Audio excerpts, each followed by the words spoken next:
internautes de Sénéweb, bonjour ou bonsoir, cela dépend de là où vous nous suivez. Bienvenue. Aujourd'hui, nous recevons professeur Moustapha Kassé. Je sais que la plupart d'entre vous le connaissent, mais je vais lui donner l'honneur de se représenter encore une fois. Bonsoir, professeur. Bonsoir. C'est un plaisir de vous recevoir, comme je l'ai dit tantôt. Et pour nous, surtout que nous vous recevons au niveau de l'école de Dakar, dans nos nouveaux locaux où on est extrêmement à l'étroit. Mais néanmoins, je pense que nous pouvons effectivement faire un travail assez acceptable, et surtout pour vous. Alors, je ne sais pas si je me mettais à dire effectivement ce que j'ai fait dans la vie, nous risquons d'y passer toute une journée. Mais je vais faire très bref. Je suis professeur titulaire depuis 1982. J'ai fait un cursus universitaire assez varié. Et ça m'a permis effectivement pendant un moment d'être un dirigeant de l'Union générale des étudiants d'Afrique occidentale, qui était le pendant de la Fédération des étudiants africains en France, la fameuse FEANF. Et j'ai été parmi les responsables, ce qui m'a permis effectivement de connaître à peu près une bonne partie de l'élite africaine, particulièrement francophone. Parce que Dakar, c'était un peu le centre. Si bien que ça, c'est le premier volet. Puis ensuite, j'ai appartenu au Parti africain de l'indépendance. C'est-à-dire le premier parti qui avait lancé non seulement l'indépendance, mais ensuite la construction du socialisme. Dans un cadre absolument marxiste-léniniste. Et à un moment, j'avais quelques responsabilités. J'étais un des plus jeunes membres, en quelque sorte, du comité central de ce parti, ce qui m'a permis de visiter tous les pays socialistes de l'époque, enfin l'essentiel, depuis l'Union soviétique jusqu'à Cuba, etc. Et d'avoir rencontré, bien entendu, là aussi, une bonne partie des mouvements de libération nationale. Et puis ensuite, je suis revenu ici. On va faire bref. Je suis venu ici et j'ai commencé à enseigner. En 1969, j'étais professeur au lycée Maurice Delafosse. Et ensuite, on m'a affecté à l'université de Dakar en 1971. Et j'ai fait un doctorat d'État avec mention très honorable. Félicitations du jury et tout ce qui s'ensuit. Et mon jury comprenait quelqu'un bien connu au Sénégal, le président Abdoulaye Wade, qui était parmi mes rapporteurs à l'époque. C'était le seul Africain qui était au niveau de la faculté des sciences. Ça ne s'appelait pas la faculté des sciences économiques. C'était la faculté de droit et des sciences économiques. Puis ensuite, j'ai fait l'agrégation où je suis sorti major. Et ça m'a permis effectivement de me lancer dans la recherche. J'ai écrit 15 ouvrages et j'ai publié dans ma vie presque une centaine d'articles, dont 47 dans des revues académiques assez huppées. Je suis, en termes de décoration, je suis commandeur de l'Ordre national du Lion. Je suis commandeur de l'Ordre du mérite universitaire. Je suis également officier des palmes académiques. Et j'appartiens presque à beaucoup d'académies. Mais il y a deux qui m'intéressent principalement, celle du Sénégal et celle du Maroc. Celle du Maroc est l'une des académies des sciences et techniques les plus huppées d'Afrique. Pourquoi? Parce que le président, non pas le président, mais Sa Majesté Hassan II était un homme qui était pétri de science. Il avait demandé de son vivant que chaque année, qu'on mette une part du budget pour qu'un jour, on ait assez d'argent pour construire une académie. Alors, si bien que j'ai été à un moment peut-être le seul Africain au sud du Sahara à être membre de cette académie où je rencontrais une palette de scientifiques venant de presque tous les horizons scientifiques du monde. Les Marocains, etc., des Chinois, des Américains, des Français, et pas des moindres. Et puis voilà, j'ai été doyen de la faculté des sciences économiques pendant une bonne dizaine d'années. Et ensuite, j'ai monté quand même en tant que doyen un certain nombre d'institutions. Beaucoup d'ailleurs, mais deux me semblent être des institutions importantes. D'abord l'IFAS, l'Institut de formation en administration et en création des entreprises. Mon objectif était de dire l'enseignement académique que nous dispensions dans nos facultés ne pouvait pas effectivement, si vous voulez, permettre à nos étudiants d'avoir un profil professionnel bien approprié. Évidemment, la deuxième chose, c'était que la licence que nous délivrions à l'époque était une étude longue. Il me fallait effectivement trouver, si vous voulez, une place sur le marché de court terme par des diplômes courts, sur 2 ans. Et j'étais inspiré évidemment par ce qui se passait dans beaucoup de pays où en réalité les facultés de sciences économiques commençaient peut-être timidement à se professionnaliser. Et j'ai donc créé cet IFAS. Et plus tard, j'ai créé le PTCI, le programme de 3e cycle interuniversitaire, qui est vraiment un succès extraordinaire. Parce que aujourd'hui, 97% de nos professeurs dans l'espace francophone en Afrique sont issus précisément de ce programme-là. Et pas seulement. Il y a eu dedans beaucoup de ministres, il y a eu dedans beaucoup de doctorants qui ont exercé de très hautes fonctions en Afrique francophone. Ça, c'est peut-être 2 institutions qui continuent maintenant, évidemment, qui marchent très bien, surtout le PTCI. En ce moment, nous avons préparé effectivement, nous sommes en train d'aider nos collègues à aller à l'agrégation. Et j'ai présidé le concours d'agrégation pendant 3 sessions. Je ne sais pas si j'étais un président sévère ou en tout cas. Bon. Vos étudiants pourront en témoigner. Voilà, exactement. Bon, voilà. Certains trouvaient que j'étais trop exigeant. D'autres peut-être un peu moins, mais enfin, j'ai présidé le concours d'agrégation pendant ces 3 sessions-là. Et ensuite, ce qui également m'a énormément intéressé dans ma vie, c'est que j'ai pratiqué les institutions de réflexion, ce qu'on appelle maintenant le think tanks. Et je souffre beaucoup aujourd'hui de ne pas avoir précisément ces laboratoires de réflexion et qui animent les débats et qui les mettent à un niveau extrêmement très élevé. Je prends le Club Nation et Développement.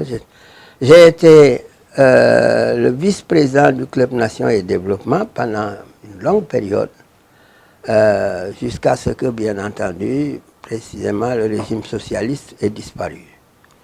Et le club était appelé à l'époque par un grand sociologue français, si vous voulez, l'espèce de pneu de secours du pouvoir. Parce que chaque fois que dans le pays il y avait quelques crispations, nous prenions en charge la réflexion. D'accord, ce n'est pas pour vous couper, mais on va développer ce point par rapport au think tank au cours de l'interview. Mais avant de perdre le fil de mes questions, j'aimerais vous poser quelque chose, c'est-à-dire on voit qu'à travers votre parcours, vous êtes un amoureux du savoir, de la recherche, de la connaissance, et c'est une impression que beaucoup de personnes ont, c'est-à-dire la jeunesse d'aujourd'hui ne s'y met pas comme le faisaient nos parents et nos arrière-grands-parents. Quel message lancez-vous aujourd'hui à la jeunesse sénégalaise? Le message est très simple. Nous vivons aujourd'hui des sociétés du savoir. Nous avons fait des politiques économiques qui sont fondées depuis notre indépendance jusqu'à maintenant sur la rente agricole, la rente minière. Et maintenant, les grandes sociétés qui se développent et qu'on appelle les sociétés émergentes fonctionnent sur la base de la rente technologique. C'est-à-dire que le savoir est aujourd'hui devenu la composante essentielle dans nos systèmes productifs. À telle enseigne que nous ne pouvons plus avoir des croissances fortes, peut-être on reviendra sur cette question-là, sans qu'on ait effectivement des ressources humaines, des ressources, si vous voulez, humaines qui soient en réalité au niveau le plus élevé des technologies de l'information et de la communication. Je prends le cas de deux cas, le cas de la Corée. Le cas de la Corée, vous avez certainement, je vois que la plupart du temps, vous avez des portables Samsung. Mais Samsung, c'est quoi? Samsung, c'était effectivement quelqu'un qui est parti de rien. Marchand de sous-vêtements, en tout cas, ou quelque chose dans le genre, qui est devenu aujourd'hui, par la technologie, l'une des entreprises les plus importantes du monde.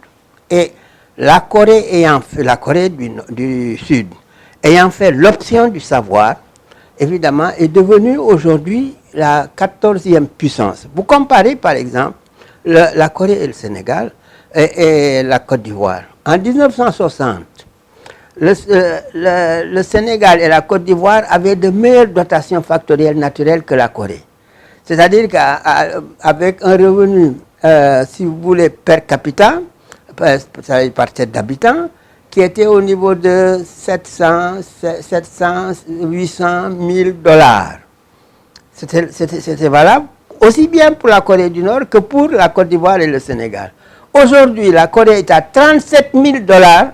Le Sénégal dépasse difficilement 1 000 dollars. Comment ils ont fait? Le savoir. Quand je compare précisément les universités, je donne dans un de mes ouvrages, parce que je l'ai visité, je donne dans mes ouvrages les universités coréennes. C'est extraordinaire.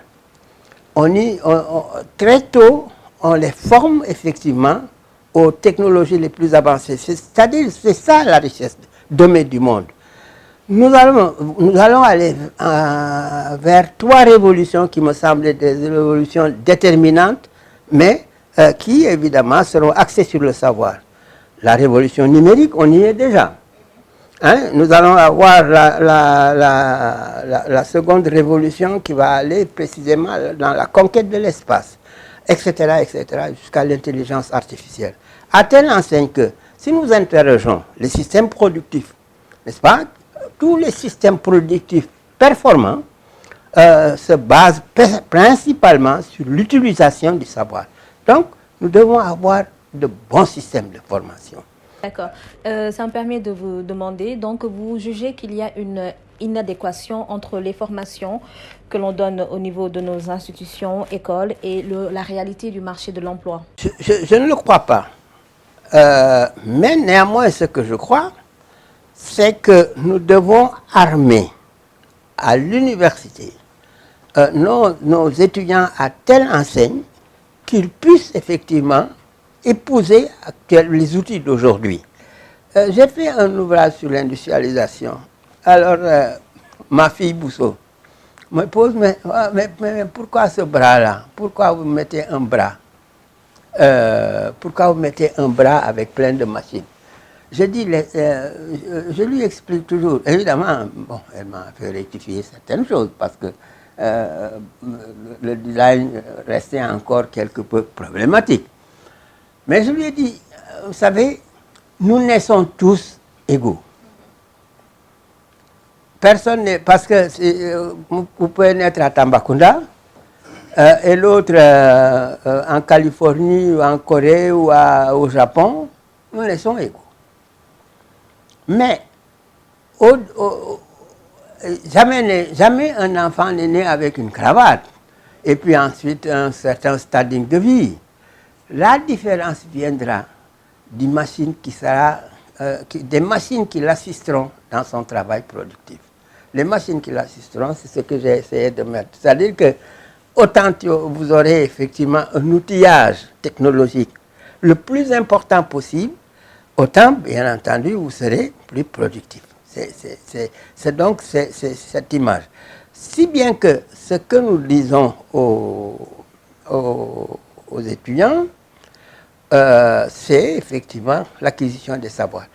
Moi, j'étais à l'Université des Nations Unies, je crois, c'est en 87, avec Samir Amin.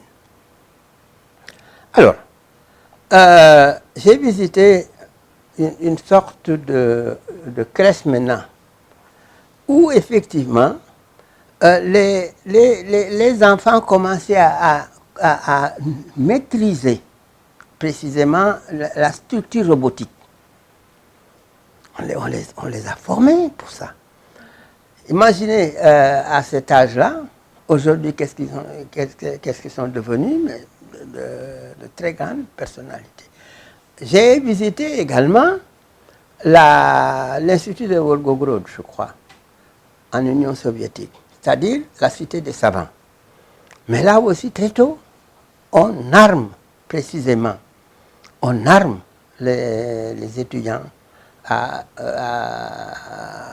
en matière d'outillage technologique à telle enseigne qu'ils puissent justement s'instruire. Et qu'ils puissent être plus efficaces dans le système productif. Ça, c'est le premier message. Mais le deuxième message, c'est mon père qui me l'a donné. Une fois, je suis venu, j'étais quelqu'un d'assez flamboyant. Bon, surtout à l'époque, aller à l'université, c'était un gros succès. Une fois, j'ai demandé à mon père de me donner 50 000 francs parce que je voulais acheter un costume. Et à l'époque, 50 000, c'était une fortune. Il m'a dit, mais je vais te dire une chose bien simple. Soit, si vous voulez avoir 50 000 francs dans votre poche, vous laissez l'école et vous restez derrière les comptoirs. Il me dit, regardez, tes cousins et tes frères qui travaillent ici, ils peuvent descendre avec 100 000 francs dans les poches. Alors fais un choix. Je ne te donnerai pas 50 000 francs. Fais un choix. Le choix que tu dois faire, c'est d'être un commerçant, ou alors tu deviens effectivement un intellectuel. Je lui ai dit, bon, j'ai choisi d'être intellectuel, mais moyennant quand même cette fois-ci que vous me donniez, peut-être pas les 50 000, mais quelque chose qui l'approche. Il m'a dit, non, non, non, non, je te traite comme effectivement un talibé. C'est-à-dire, il y a des sommes que tu ne dois pas avoir dans ta poche. Si maintenant tu estimes que tu ne peux pas, mais alors tu viens ici, il y a de la place. Alors, c'est-à-dire donc le bon choix. les étudiants doivent faire le bon choix et savoir que de toute manière, le Père Noël ne viendra pas régler leurs problèmes. Ce n'est pas possible. Hein, certainement, il est au ciel, il m'entend, mais je suis persuadé qu'il ne viendra pas donner un métier à chacun des 100 000 étudiants que nous avons dans nos différentes institutions de formation. Ça veut dire que de toute façon, il faut que les étudiants fassent des choix clairs. Et il y a un moment pour les études, il y a un moment pour autre chose. Quand on est à l'université, c'est un moment pour l'acquisition du savoir. Et ne pas tricher dans l'acquisition du savoir. Le problème chez nos étudiants, la plupart du temps, bon, ils ont des raisons. Hein, les conditions sociales sont parfois désastreuses. Mais aujourd'hui, nous, les conditions dans lesquelles on a travaillé, ce ne sont pas les mêmes. Vous avez Internet qui est avec sa bibliothèque universelle. Moi, par exemple, quand je faisais mon doctorat et que je voulais faire la croissance, qu'est-ce que le tourisme apporte dans la croissance économique d'un pays?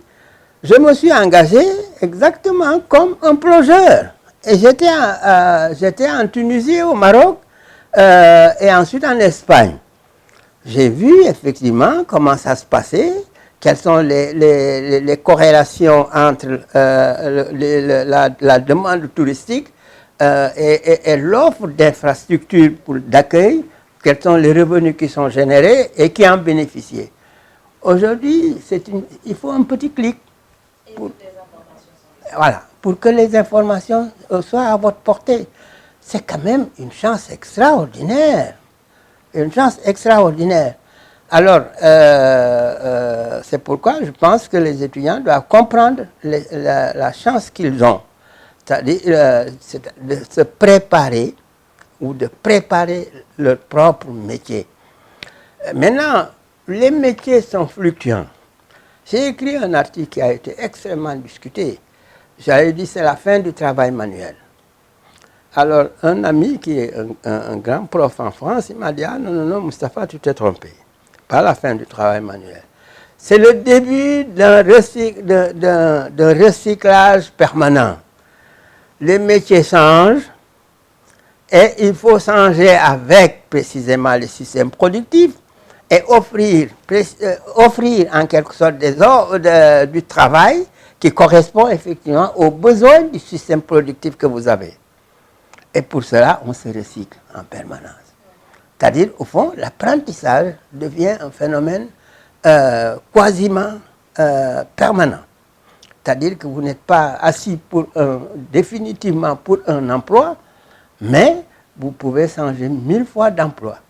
Et je vous donne un autre exemple. Je vous ai parlé de Samsung. Je vous donne un autre exemple. Le grand milliardaire chinois,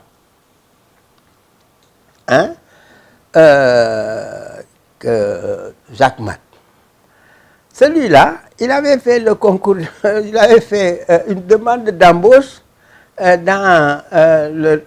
le restaurateur, là, KFC, qui est maintenant installé au Sénégal. On le lui avait refusé. Et monsieur a choisi de faire autre chose. Aujourd'hui, il peut acheter non seulement le propriétaire, mais il peut acheter toute l'entreprise. Parce que c'est l'un des plus grands milliardaires au monde.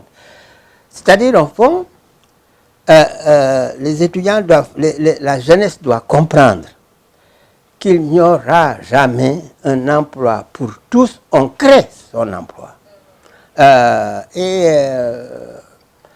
Maintenant, avec tout ce qui se passe, les startups, ensuite les petites entreprises, les moyens qui se dégagent pour effectivement la formation, quand même c'est extrêmement appréciable, mais il faut en profiter. C'est-à-dire faire en sorte que, de toute manière, on décide de déposer, si vous voulez, une nouvelle carrière. Exactement. Bon, une fois encore, je vais revenir à ma fille. Elle me dit chaque fois, ah, moi, papa, vraiment, tu sais, bon, Sonatel, c'est bien, mais enfin, je peux trouver... J'ai dit, non. C'est trop tard pour vous.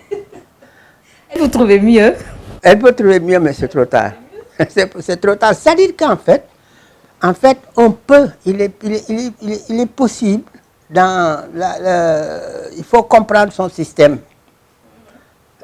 son système productif dans lequel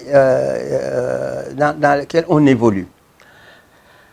Le nôtre est formé essentiellement de petites et moyennes entreprises.